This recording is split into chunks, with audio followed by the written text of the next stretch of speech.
What is up, guys? It is your one and only PSGD, brought to you by the power of PlayStation and Share Factory. Couldn't help myself but try and make this casual little video about DriveClub's latest DLC pack called No Limits for $5.45 off the Australian PSN store. Big deal. This particular car right here, the Nissan Skyline R34 GTR, which is very iconic, has hit this DLC pack, and I want to take it for a quick burn.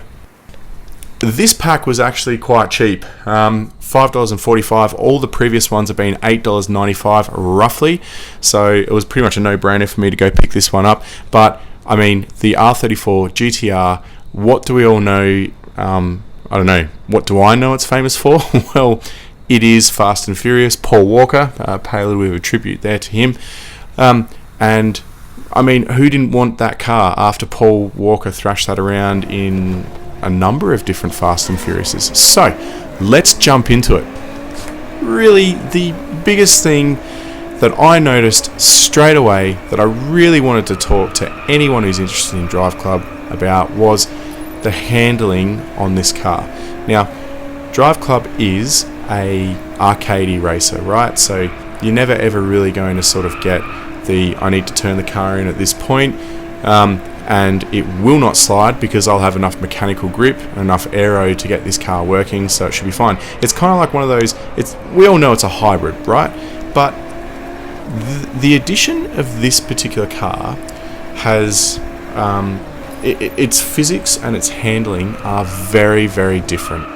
Now, when you kind of turn this car in, it's got all this grip, and I'm really, really surprised actually, because whenever you turn any DriveClub car into a corner, you tend to find that it drifts straight out. It just depends on its power and what type of car as to how much it gets drift straight away with, right?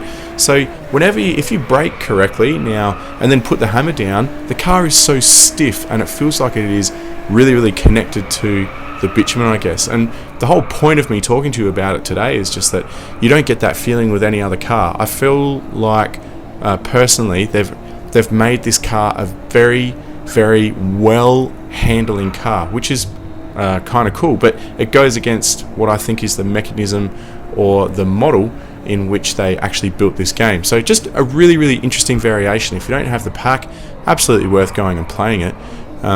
But like, drive this car straight away because it is really different.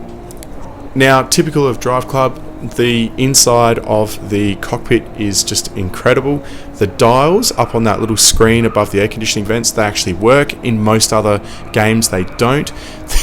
If you rewind the video a little bit, when I sort of head through turn 1 in this view, you'll see that the speedometer is actually maxed out, so it won't go any further. And obviously all Japanese imported cars, I don't know now, but certainly when I had one, they were all limited to 180k an hour. So if you go back and have a bit of a look, just after I come out of turn 1, you'll see that speedo is maxed out. And it's those little things, those meticulous things, the attention to detail that these guys always pay that make this game, better and better every time. So anyway, look, that's it. Very, very quick, 3 minutes 54 seconds. Hope you like it. I beat that guy's time in that lap, so cheering for PSGD, and go pick it up. It's a good little DLC pack for $5. Until next time, guys, as always, appreciate you watching. Thank you for watching, and as always, enjoy the PlayStation gaming.